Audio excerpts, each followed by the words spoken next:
Actions of staff at the Maxeke Johannesburg Academic Hospital who embarked on a strike, you'll remember, in May 2018, tantamount to a human rights violation as they denied a considerable number of patients the right to access to healthcare services.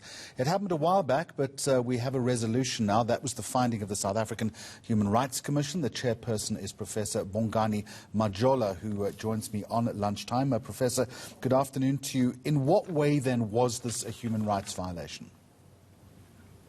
Well, it was a human rights violation in the sense that while the employees and the members of the union had a legitimate grievance against the hospital and the Department of Health, they then targeted ordinary members of the public who had nothing to do with the dispute between the two of them, and they denied them access to health care.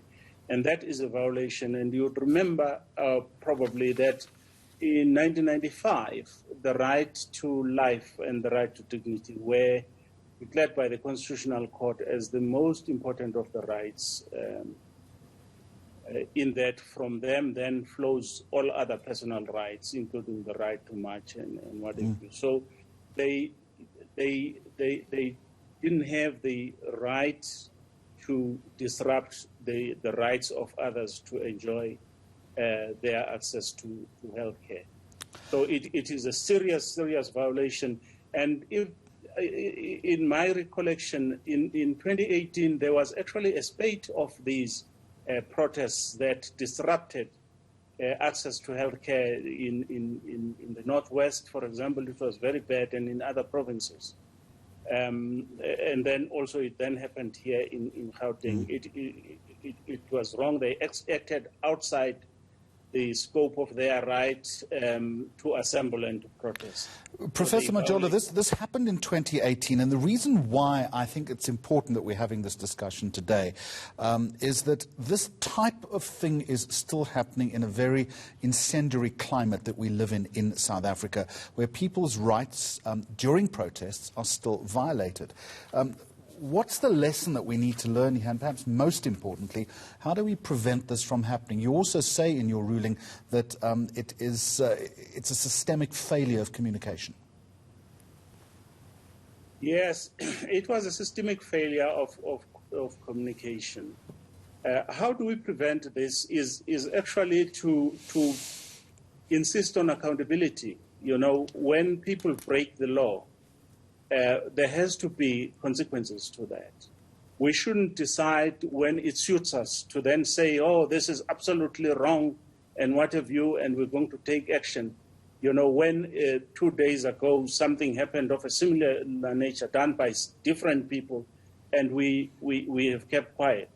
You know, I think that workers, you know, in the healthcare sector have to be given all the rights that they have. Those rights have to be promoted and protected. But when they step across the line, when they overstep the line, then there has to be the consequences that follow from that. And unless we insist on this accountability, then we are not going to change this culture of people you know, with impunity, simply just break the law. They burn the school, they burn the clinic, you know, they do all kinds of things that rob children of their right to access education. They rob people of their right to housing and so on. We need to be consistent in the way in which we call on accountability. But where rights of people are involved, we also need to protect their rights but hold them to account. You speak wise words, but are you also not concerned that this culture of impunity that you refer to is simply becoming more and more entrenched, that we're no longer able to deal with it? Well, I am concerned that it has become more and more entrenched. You know, when the 6th Parliament came into power, last year, we were called by the Portfolio Committee on Justice.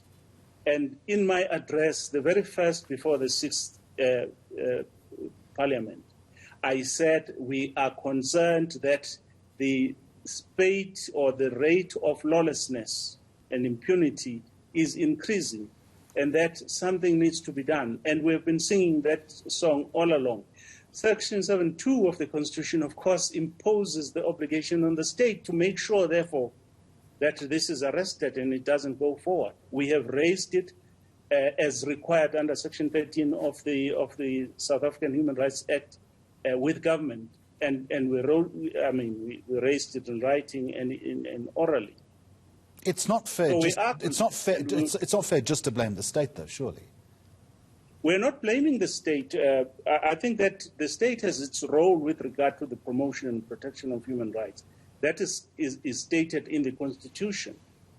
We cannot go and arrest people who break the law. The Commission cannot do that, but we can always hold them accountable for violations of rights. We can always point out what the state needs to consider doing.